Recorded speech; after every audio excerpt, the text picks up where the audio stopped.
Mercury Events.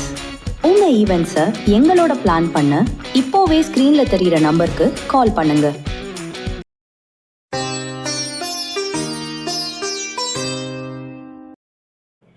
ஓம் சரணாகத தீனாத்த பரித்ராண பராயணி சர்வசியார்த்திகரே தேவி நாராயணி நமோஸ்துதே.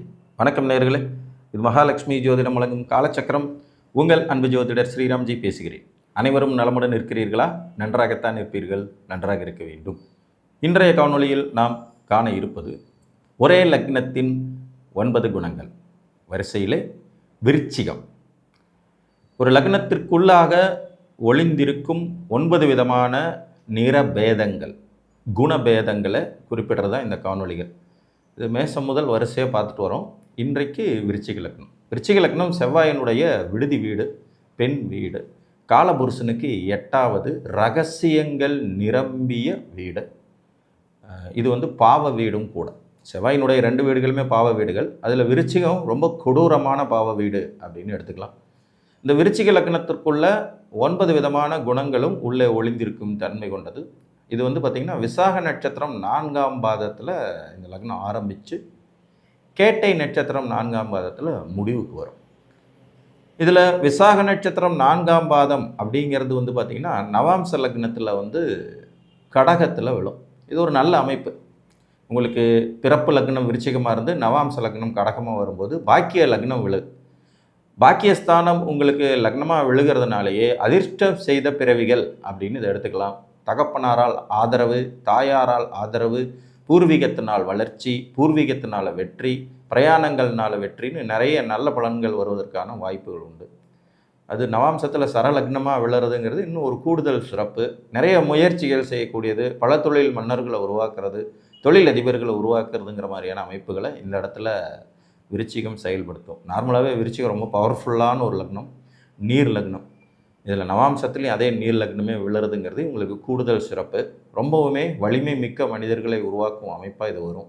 இதில் இது புஷ்கர நவாம்சமாகவும் வருங்கிறது கூடுதல் சிறப்பு.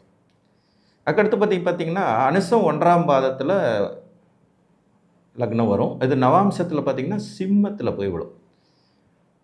பிறப்பு ஜாதகத்தில் விருச்சிக லக்னமாகவும் நவாம்ச லக்னமாக சிம்மமும் வரும். இது ரெண்டுமே நிலைத்த வீடுகள்ங்கிறதுல இவங்களுக்கு நட்பு வீடுகளாகவும் வந்துடுங்கிறதுனால உயர் உத்தியோக பதவி வகிக்கிறதுக்கு இது ஒரு அமைப்பாக இருக்கும். அதிகார தோரணை கொண்டவர்களாக இருப்பீங்க. தான் என்கின்ற எண்ணம் சற்று மிகுதியாகவே இருக்கும். சைலண்ட் கில்லர்ஸ்ன்னு சொல்லுவாங்க இந்த அமைப்பை. சஸ்பென்ஸாக இருந்து தன்னுடைய காரியத்தை முழுமையாக சாதித்து விடும் தன்மை கொண்டவர்களாக இருப்பாங்க. அதிகாரத்தை விரும்புவார்கள்.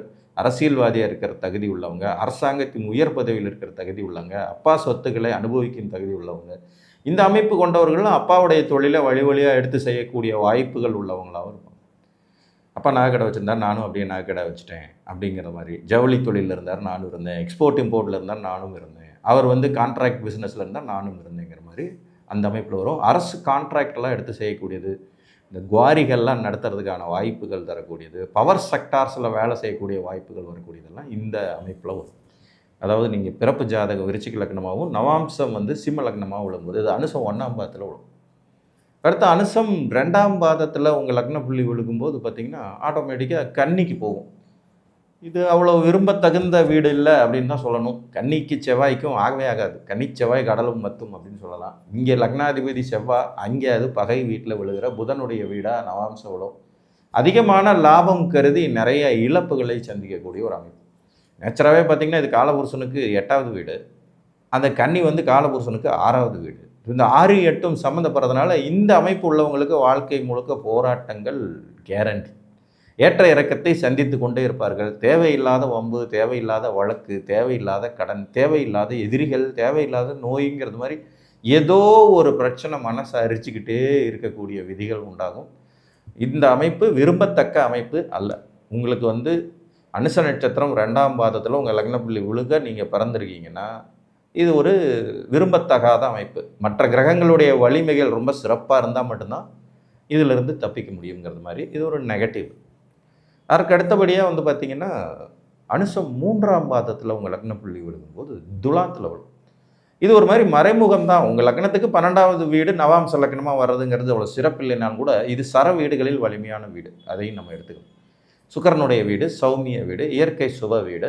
செவ்வாய்க்கும் சுக்கிரனுக்கும் ஒன்றும் அவ்வளோ பெரிய ஜென்ம பகையெல்லாம் கிடையாது, பங்காளி சண்டையும் கிடையாது. ஸோ அந்த வகையில் இது வந்து பார்த்திங்கன்னா ஜாதகர் ஏற்கனவே ரகசியம் நிரம்பியவராக இருப்பார். நவாம்ச லக்னம் துலாமல் விழுந்துருச்சுன்னா டோட்டலாக இழுத்து மூடிவார்.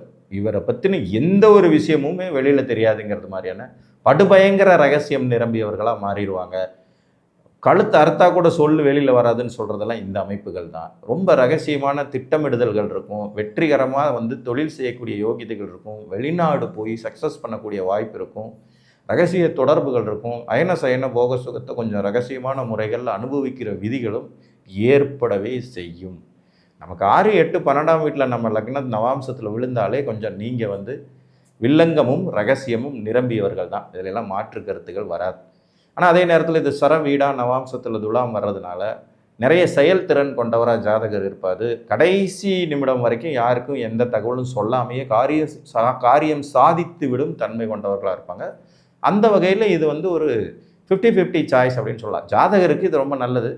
அவர் கூட இருக்கிறவங்களுக்கு பெரும் தலைவலியாக இருக்கும். இவர் என்ன செய்ய போகிறாரு, எப்போ என்ன செய்வார்னே தெரியலையேங்கிறது மாதிரியான ஒரு சூட்சுமத்தை கொடுக்கும். அடுத்த அனுசம் 4ஆம் பாதத்தில் லக்னம் விழுகும்போது பார்த்திங்கன்னா லக்ன வர்க்கோத்தமம் ஆகிடும். விருச்சிக லக்னமே ராசி கட்டத்திலையும் வந்துடும், நவாம்ச கட்டத்திலையும் வந்துடும். இது ஒரு வலிமையான அமைப்பு தான். என்ன மோசமான பாவ அமைப்பாக இருந்தாலும் லக்ன வர்க்கோத்தம்ங்கிறது ஒரு சிறப்பு. ஜாதகர் ரொம்ப துணிச்சல் மிக்கவராக இருப்பார். துணிகர செயல்களில் ஈடுபடுற அமைப்புகள், காவல்துறையில், தீயணைப்பு துறையில், இராணுவத்தில், இந்த யூனிஃபார்ம் சர்வீசஸில் பெரும் சக்ஸஸ்ஃபுல்லாகிறது, மருத்துவத்துறை சாதனையாளர்கள், கன்ஸ்ட்ரக்ஷன் பிஸ்னஸில் சாதனையாளர்கள், உணவு தொழில் வெற்றியாளர்கள், இதையெல்லாம் கொடுக்கக்கூடிய அமைப்பு. ரகசியம் நிரம்பியவர்கள்னு இதுலேயும் சொல்லிக்கலாம். அதே நேரத்தில் இவர்கள் முன்னுதாரணமாக இருக்கிறதுக்கு தகுதி கொண்டவர்கள். அதீத தன்னம்பிக்கை இருக்கும், ஓவர் கான்ஃபிடென்ட். ஏன்னா லக்ன வர்க்கோத்தமம் அடையுது. இதில் செவ்வாயும் நல்லா வளர்த்துட்டாருன்னா ஜாதகரை கையிலேயே பிடிக்க முடியாது. அந்த அளவுக்கு பவர்ஃபுல்லான மனிதர்களாக இருப்பாங்க. ரொம்ப பவர்ஃபுல்லான நபர்களுடைய தொடர்புகள்லையும் இருப்பாங்க. இவங்க வந்து இந்த அமைப்பு வந்து நிறைய அந்த மற்றவர்கள் ஆஸ்தியை அந்தஸ்தை பாதுகாக்கும் அமைப்பில் வரக்கூடிய ஒரு இது. மிகப்பெரிய தொழிலதிபர்கள் ஆகிறதுக்கு இவங்களுக்கும் தகுதி இருக்கும். மிகப்பெரிய தொழிலதிபர்களுக்கு அடுத்த நிலையில் இருக்காங்க. உயர் பதவிகள் வகிக்கும் யோகிதைகளை கொடுக்கும். நல்ல திடகாத்திரமான உடல் அமைப்பு, வலிமையான அமைப்பு. இவங்க 60 வயசு 70 வயசில் கூட பார்த்திங்கன்னா ஆள் ஜம்முன்னு இருப்பாங்க. அந்த உடல் வலிமையை குறிக்கக்கூடிய அமைப்பு இந்த விருச்சிக லக்னம் ராசி நவாம்சம் 2லேயே விழுகிறதுக்கு இருக்கும். கண்டினியூலி உடற்பயிற்சி செய்கிறவங்களா இருப்பாங்க. தன்னுடைய உடம்புக்கு அடுத்தது தான் மற்றது எல்லாம் அப்படிங்கிற மாதிரி இருக்கும். தீர்க்கமான சிந்தனை கொண்டவர்களாக இருப்பாங்க. இவங்களை அவ்வளோ சீக்கிரம் பேசி கீசியெல்லாம் கவுக்கவே முடியாது. அவங்க ஒரு முடிவு எடுத்துட்டாங்கன்னா கடைசி வரைக்கும் அந்த முடிவுலேயே ஸ்ட்ராங்காக நிற்கக்கூடியவர்கள். அதற்கு அடுத்தபடியாக கேட்டை 1ஆம் பாதத்தில் உங்கள் லக்னம் விழுகும்போது நவாம்சத்தில் தனுசில் போய் விழும். தனுசு ஒரு சௌமிய வீடு, குரு பகவானுடைய வீடு. இது வந்து விருச்சிக லக்னக்காரங்களுக்கு நல்ல வீடுன்னு சொல்லலாம். பணம் சம்பாதிப்பது ஒன்று மட்டுமே குறிக்கோளாக இருப்பாங்க. உயர் பதவி வகிக்கிறதுக்கு நிறைய வாய்ப்புகள் இருக்கும். தன்னை அண்டியவர்களை சார்ந்தவர்களை கொஞ்சம் கை தூக்கி விடக்கூடிய அமைப்பு இதில் இருக்கும். நார்மலாக விருச்சிக லக்னம் வந்து எப்போ என்ன செய்யும்னே சொல்ல முடியாது. ஆனால் இந்த நவாம்சத்தில் தனுசு லக்னம் விழுகும்போது கொஞ்சம் தன்னுடைய அறிவாற்றலை மற்றவர்களுக்கும் உபயோகப்படுத்துவாங்க. குடும்பத்தாரினுடைய நலனுக்கு அதிக அக்கறை கொடுப்பாங்க. பொறுப்புள்ள நபர்களாக இருப்பாங்க. பேங்கிங் செக்டார்ஸில் ஒர்க் பண்ணுறது, ஃபைனான்சியல் செக்டார்ஸில் ஒர்க் பண்ணுறது, அரசாங்கத்தின் உயர் பதவிகள் வகிக்கிறது, கல்வித்துறையில் ஒர்க் பண்ணுறது, கல்வித்துறையவே சொந்தமாக நடத்துறது, ஸ்கூலு காலேஜெல்லாம் நடத்துறதுக்கான வாய்ப்புகள் உருவாகிறது. ஃபைனான்ஸ் தொழிலில் ரொம்ப சக்ஸஸ்ஃபுல்லாக இருக்கக்கூடிய அமைப்பு இதுதான். லேவாதேவி, கந்துவட்டி, டெய்லி கலெக்ஷன், வார கலெக்ஷன் மாதிரி கொடுத்து வசூல் பண்ணுறது, ஃபைனான்ஸையே முழு நேர தொழில்களாக கொண்டு செயல்படுறது, பெரிய நிறுவனங்களை வழிநடத்தும் தன்மை கொண்டது, உயர் பதவிகளில் வைக்கிறதுங்கிற மாதிரி இது ஒரு விதத்தில் நல்லதாகவே போயிடும். அதேமாதிரி வெளிநாடு போய் பணிபுரியறதுக்கான வாய்ப்புகளும் இந்த அமைப்பு கொடுக்கும். நீங்கள் விருச்சிக லக்னத்தில் பிறந்து கேட்டை 1ஆம் பாதத்தில் உங்கள் லக்ன புள்ளி விழுந்து நவாம்சத்தில் தனுசு விழுகும்போது இந்த அமைப்புகள். நவாம்சத்தில் கேட்டை 2ஆம் பாதம் போகும்போது பார்த்திங்கன்னா மகர லக்னத்துக்கு போகும். இது ஒரு முயற்சிகள் ஸ்தானம். செவ்வாய் உச்சமாகிற வீடு இதுங்கிறனால நிறைய தொடர்புகள், நிறைய நண்பர்கள், அதனால் வந்து வளர்ச்சி, பிரயாணங்கள், டிராவல் சம்மந்தப்பட்ட துறைகளில் வெற்றி பெறுவது, தொழில் புரிந்து ஜெயிக்கிறது, 10 பேருக்கு சம்பளம் தர்ற முதலாளியாக இருக்கிறது, வளர்ச்சி மேல் வளர்ச்சி, முன்னேற்றம் அப்படிங்கிறது மாதிரியான அமைப்புகள் இருக்கும். ரகசியமான தொழில்கள், 2ஆம் நம்பர் பிஸ்னஸ் எல்லாம் பண்ணி சக்ஸஸ் ஆகிறதுங்கிற மாதிரி அமைப்பு வரும். என்ன இருந்தாலும் அது ஒரு சர வீடு. இவங்க வலிமை அடையக்கூடிய வீடும் கூட. மகரத்தில் வந்து செவ்வாய் உச்சம். அப்போ விருச்சிக லக்னத்துக்கு அதிபதி செவ்வாய். நவாம்சத்தில் மகர லக்னம் இவங்களுக்கு விழுகும்போது ஆட்டோமேட்டிக்காக அந்த உச்ச வலிமையை பெறுவதற்கு முயற்சி செய்வாங்க. வெற்றிகரமான மனிதர்களாகவும் முயற்சிகள் உடையவர்களாகவும் நிறைய ஒப்பந்தங்கள் மூலமாகவும் கான்ட்ராக்ட் மூலமாகவும் சக்ஸஸ் பண்ணக்கூடிய வாய்ப்புகள் கொண்டவங்களாகவும் இருக்கும். இவங்க வந்து நிறைய வந்து கான்ட்ராக்ட் பேசிக்ஸ் தொழில்கள் எடுத்து செஞ்சு சக்ஸஸ் பண்ணுவாங்க. இந்த மேன் பவரை சப்ளை பண்ணுறதுங்கிறது மாதிரியான அமைப்பெல்லாம் இவங்களுக்கு இருக்கும். எக்ஸ்போர்ட் இம்போர்ட் பிஸ்னஸ்லையும் சக்ஸஸ் பண்ணுவாங்க. இது ஒரு நல்ல அமைப்புன்னு எடுத்துக்கலாம்.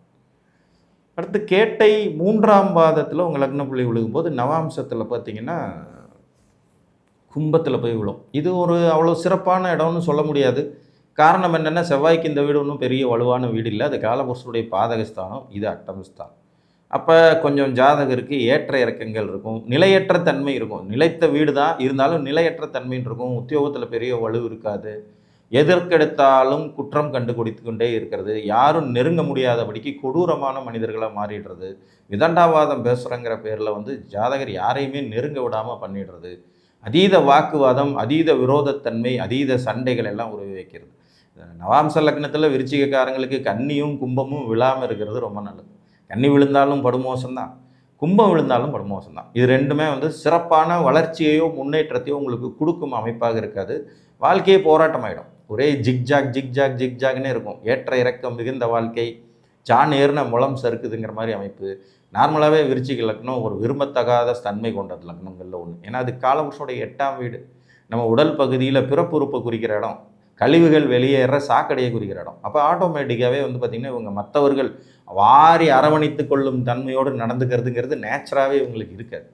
முக பொத்திக்கிட்டு கடந்து போயிடணுங்கிறது மாதிரியான அமைப்பை தான் விருச்சிக லக்னம் அதிகமாகவே வெளிப்படுது. அப்படி இருக்கும்போது இந்த கும்பம்ங்கிற பாதகஸ்தானமும் சேரும்போது ஜாதகர் யாரும் நெருங்க முடியாத அளவுக்கு கொடூரமான குணம் மிக்கவராக மாற்றி விட்டுறதுக்கும் நிறைய வாய்ப்பு இருக்குது. மற்ற கிரகங்களின் வலிமை சிறப்பாக இருந்தால் மட்டும்தான் ஜாதகர் குடும்பம் பிள்ளை குட்டின்னு ஒரு சராசரி வாழ்க்கையாவது சந்தோஷமாக வாழ்ந்துட முடியும். அடுத்ததாக கேட்டை நட்சத்திரம் 4ஆம் பாதத்தில் நவாம்சத்தில் மீன லக்னம் விழுகிறது. இது ஒரு நல்ல அமைப்புங்க. எப்போவுமே திரிகோண லக்னங்கள் விழுந்துருச்சுன்னா அது ஒரு சிறப்பு. ஜாதகர் நிறைய பிரயாணம் பண்ணக்கூடியவராக இருப்பார். சற்று பொறுப்பு குறைந்தவராக இருப்பார். மிடில் ஏஜுக்கு பிறகு தான் வாழ்க்கையில் செட்டில் ஆவார். இந்த பொறுப்பு குறைவு அப்படிங்கிற நார்மலாக விருச்சிகம் ரொம்ப பொறுப்பான லக்னம். 13-14 வயசுலேயே குடும்பத்தையே தூக்கி சுமக்கிற அளவுக்கு டேலண்டான ஆட்கள்லாம் இந்த லக்னத்தில் தான் பிறப்பாங்க. இவங்க வந்து சின்ன வயசுலேயே நிறைய கஷ்டத்தை அனுபவிக்கும் விதி உள்ளவர்கள். ஆனால் அதுவே நவாம்சம் மீன லக்னமாக இருக்கும் பார்த்திங்கன்னா 36 வயசு ஆயிடுச்சு, அவனுக்கு என்ன வயசாகுது, அதுக்குள்ளே என்ன அவசரம் கல்யாணத்துக்குன்னு சொல்கிற மாதிரி ஒரு ஃபேமிலியில் போய் மாட்டுவாங்க. நிறைய பேர் இருக்கிறதுல கடைக்குட்டி அப்படிங்கிற மாதிரி அமைப்பில் பிறப்பாங்க. எந்த பொறுப்புகளுமே இவர்கிட்ட வந்தே சேராது. அப்படி வந்து சேரும்போது இவங்க மிடில் ஏஜெல்லாம் கடந்து ரொம்ப தூரம் போயிடுவாங்க. ஆயுள் பலம் தீர்க்கமாக இருக்கும். உல்லாச சல்லாபங்களில் மனம் வந்து எப்போதும் நாட்டம் இருக்கும். வளர்ச்சியும் ஓரளவுக்கு பின் வயதுகளில் கிடைக்கும். முன்னேறக்கூடிய தகுதி கொண்டவர்களாக தான் இருப்பாங்க. அது ஒன்றும் பயப்பட வேண்டியதில்லை. நீண்ட ஆயுளும் வெளிநாட்டு வாழ்க்கையும் நீண்ட தூரம் வந்து பிரயாணம் பண்ணக்கூடிய யோகிதைகளையும் தரக்கூடியது. கல்வித்துறையில் சாதிக்கிறதுக்கான அமைப்பு இந்த அமைப்பு உள்ளவங்க தான் பார்த்திங்கன்னா பேருக்கு முன்னாடி ஒரு 4 டிகிரி 5 டிகிரி அப்படி போட்டுட்டு போயிட்டே இருப்பாங்க. உங்களுக்கு பொறுப்பே கிடையாது, படிச்சுக்கிட்டே இருப்பாங்க. இது அதுக்கு அடுத்தது அப்படின்னு.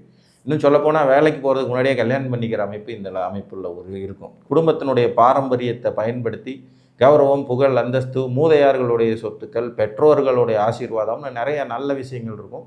ஜாதகர் மட்டும் கொஞ்சம் ஜாலியான ஆளாக இருப்பார். 27 வயசில் ஒரு கல்யாணம் பண்ணுவாங்க, 27 வயசுலேருந்து 30 வயசுக்குள்ளே. ஆனால் இவர் எந்த வேலைக்கு போயிட்டுருக்காருன்னா ஒரு வேலை இல்லை. அதெல்லாம் பெரிய சொத்துள்ள குடும்பம் பொண்ணு கொடுக்கலாம் அப்படிங்கிற மாதிரி கொடுத்துடுவாங்க. திருமணத்துக்கு பிறகுமே இவருக்கு பொறுப்புகளெல்லாம் வர்றதுக்கு 36 வயசுக்கு மேலே ஆகிடும். இது நீண்ட ஆயுள் சூட்சுமம் கொண்ட அமைப்புங்கிறதுனால அவர்கள் மெதுவாகத்தான் வாழ்க்கையில் சாதிப்பார்கள். ஆனால் சாதிப்பாங்க. இது ஒரு நல்ல அமைப்பு. ஸோ விருச்சிக லக்னத்தினுள் ஹிடன் 9 கேரக்டர்ஸ், அதாவது 9 ஒளிந்திருக்கும் குணங்கள். இதுதான் நவாம்ச லக்னத்தின் அடிப்படையில் தான் இந்த குணங்கள் பிரிக்கப்படுது. உங்கள் ஜாதகம் இதில் எந்த அமைப்பில் வருகிறது என்பதை பார்த்து அறிந்து கொள்ளுங்கள் என்று கூறி மீண்டும் ஒரு காணொலியில் உங்களை வந்து சந்திக்கும் வரை உங்களிடமிருந்து அன்புடன் விடைபெற்றுக் கொள்வது உங்கள் அன்பு ஜோதிடர் ஸ்ரீராம்ஜி. நன்றி, வணக்கம்.